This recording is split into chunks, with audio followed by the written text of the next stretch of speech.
ইন্নাল আবদাল মুমিনা ইয়ারা যুনুবাহু কান্নাহু কাঈদুন তাহতা জাবাল। ঈমানদার একটা গুনাহকে মনে করে আমার মাথার উপর একটা পাহাড়, এই পাহাড়টা আমার উপর যে কোনো সময় পড়তে পারে। ঈমানদার মনে করে একটা পাহাড় আমার উপর, এই পাহাড়টা আমার উপর পড়তে পারে। এই হাদিস দ্বারা বোঝা যায় ঈমানদার যখন কোনো গুনাহ করতে যায়, করার সময় তার মনের মধ্যে এই জিনিসটা আসবে, সর্বনাশ, আমার উপর একটা পাহাড়, এই পাহাড় আমার উপর পড়তে পারে। বলেন তো পাহাড় পড়লে মানুষ বাঁচে না মরে?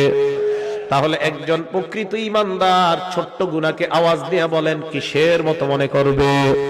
আপনাদের হাত পায়ে ধরে বলি, আজকে থেকে গুনাহ করার আগে কথাটা মনে রাখবেন, আমি একজন ঈমানদার, একটা গুনাহ আমার কাছে পাহাড়ের মতো মনে হওয়া দরকার। যদি দেখাইতে পারতাম, সিনাটা ফাইরা আপনাদেরকে দেখাইতে পারতাম কত কষ্ট নিয়ে কথাগুলা বলতেছি।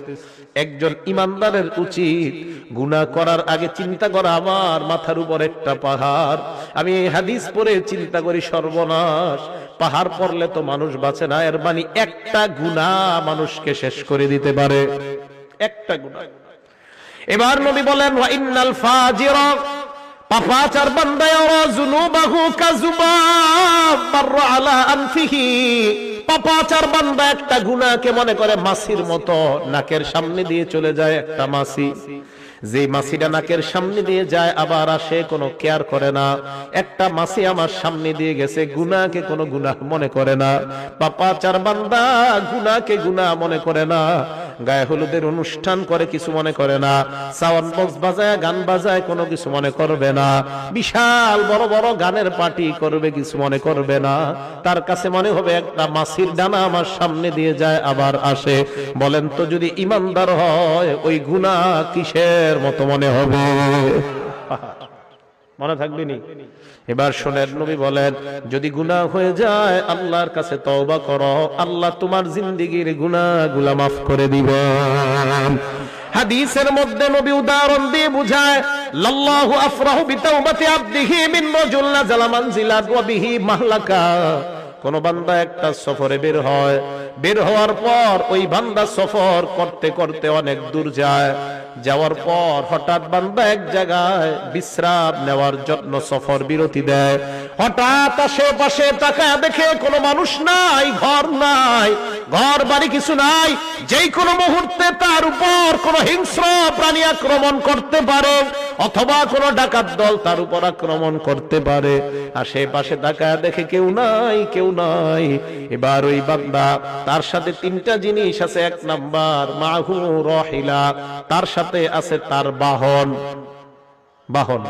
দুই নাম্বার আলাইহা তাআমুহু ওয়া শারাবু, ওই বান্দার বাহনের উপর তার খানা এবং তার পানি তার বাহনের উপর। শুনেন, এক ব্যক্তি সফরে বের হয়, বের হওয়ার পর যাইতে যাইতে হঠাৎ এমন একটা জায়গায় যাত্রা বিরতি দেয়, যেই জায়গায় যাত্রা বিরতি দেওয়ার পর আশেপাশে তাকায় দেখে কেউ নাই, যেই কোনো মুহূর্তে তার জীবনটা চলে যাওয়ার আশঙ্কা। এমন একটা ভয়ঙ্কর মুহূর্তে ওই বান্দা এবার তার সাথে মাত্র তিনটা জিনিস, ওয়াবিহি মাহলাকা, প্রাণ নাশের আশঙ্কা, মাহু রাহিলা, তার বাহন আছে, খানা আছে, পানি আছে, আর কিচ্ছু নাই। বান্দা চিন্তা করলো একটু ঘুমায় নেই, ঘুম থেকে ওঠার পর আবার সফর শুরু করব। ফানামা নাওমা, বান্দা ঘুমায় যায়, ঘুমানোর পর ফাস্তাইকাযা, আবার জাগ্রত হয়। জাগ্রত হওয়ার পর তাকা দেখে তার বাহনটা হারায় গেছে। বাহন কি হয়েছে? হারায় গেছে। বুখারী শরীফের হাদিস। এখন বলেন তো বাহনের সাথে কি ছিল? খানা পানি ছিল, তাহলে সব গেছে। ফাশতাদ্দাল হাররু ওয়াল আতাশু, প্রচন্ড গরম আবার প্রচন্ড পিপাসা, পানি কই? হ্যাঁ, চলে গেছে। বান্দা চিন্তা করে সর্বনাশ, আমি আমার বাহন হারিয়ে ফেললাম, খাবার হারিয়ে ফেললাম, পানি হারিয়ে ফেললাম, কি করা যায়? বান্দা চিন্তা করে আবার যদি ঘরে ফিরে যাই সম্ভব না, যদি আমি আবার আমার গন্তব্যের দিকে রওনা হই তাও সম্ভব না, কারণ খানা পানি বাহন কিছুই নাই। এবার বান্দা আল্লাহর উপর ভরসা করে চিন্তা করে এই জায়গায় ঘুমায়া যাই, যেন ঘুমের মধ্যে আমার মরণ হয়ে যায়। পিছনেও যাবো না, সামনেও যাবো না। বান্দা ঘুমায়া যায়, শোনেন, বান্দা ঘুমায়া যায়, ফাস্তাইকাযা, ঘুম থেকে জাগ্রত হয়, হঠাৎ হওয়ার পর দেখে তার বাহন খানা পানি নিয়ে উপস্থিত হয়ে যায়। হাদিসটা বুঝছেন? হাদিসটা বুঝছেননি সবাই? কিছু কয় না, বুঝছেননি? আচ্ছা, এই যে বাহন আসলো, খানা আসলো, পানি আসলো, বান্দা যে হারাইলো, হারানোর পর আবার ফিরে পাইলো, কেমন খুশি? অনেক খুশি না? নবীজি বলেন এত খুশি হয় বিশিদ্দাতিল ফারহি, খুশির অতি সহ্যে, গ্রাম্য বাংলায় কই খুশির ঠেলায়। কি কয়? খুশির ঠেলায় আল্লাহরে কয় আল্লাহুম্মা আনতা আব্দি ওয়া আনা রাব্বুকা, আল্লাহ আপনি আমার গোলাম, আমি আপনার রব। হ্যাঁ, আল্লাহরে কয়, মানে এ জানে না, এর মুখ দিয়ে কি বের হইছে কইতে পারে না। ঠিক আছে না কথাটা? আল হাদিস ভাই থাকলে কেউ জবাব দেন, এই হাদিসের জবাব দেন। এই হাদিসের কি জবাব? বুখারী শরীফের হাদিসই তো, আসেনি এলাকায়? হ্যাঁ, আল হাদিস ভাই আছে এলাকায়?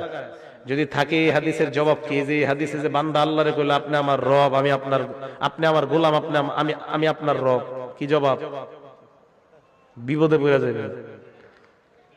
আমি আল হাদিস ভাইদের মহব্বত করি, এই হাদিসের জবাব কি? হাদিস না ফলো করেন সহিহ হাদিস, এই তো বুখারীর হাদিস, বুখারী শরীফের 6308 নম্বর হাদিস। কি জবাব?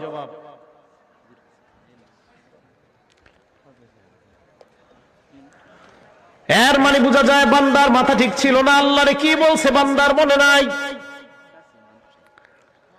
বান্দা আল্লাহরে খুশির ঠেলায় বলছে আল্লাহ আপনি আমার গোলাম, আমি আপনার রব। নবী বলেন এই বান্দা হারিয়ে যাওয়া বাহন ফিরে পাওয়ার পর যে পরিমাণ খুশি হয়, একজন বান্দা গুনাহ করার পর তওবা করলে এর চাইতে কোটি গুণ বেশি আল্লাহ খুশি হয়ে যায়। আল্লাহ এত খুশি হয় বান্দা গুনাহ করে তওবা করে আল্লাহর কাছে। তাহলে বলেন আজকে থেকে আমরা ওয়াদাবদ্ধ, গুনাহ করার পর কাউকে বলবো না, বলবো একমাত্র একজনকে। আওয়াজ দিয়ে বলেন তিনি কে? আল্লাহ তুমি আমার হাত দিলা, পা দিলা, চোখ দিলা, মাবুদ কত গুনাহ করলাম, চোখের মাধ্যমে, হাতের মাধ্যমে, পায়ের মাধ্যমে। আল্লাহ আমার সন্তান যদি কষ্ট পায়, আমি কষ্ট পাই, মাবুদ আমিও গুনাহ করলে তুমিও তো মনে হয় এরকম কষ্ট পাও, কারণ তুমি না আমারে কত মায়া করে বানাইলা। আল্লাহ না আমারে আপনারে মায়া করে বানাইছে। আপনার ছেলে কষ্ট পাইলে আপনার কত কষ্ট লাগে, তো আল্লাহ আমারে আপনারে বানাইছে। এই হাতটা দিয়ে যখন গুনাহ, আল্লাহ বান্দা এই হাতটা তো গুনাহ করতে দেই নাই।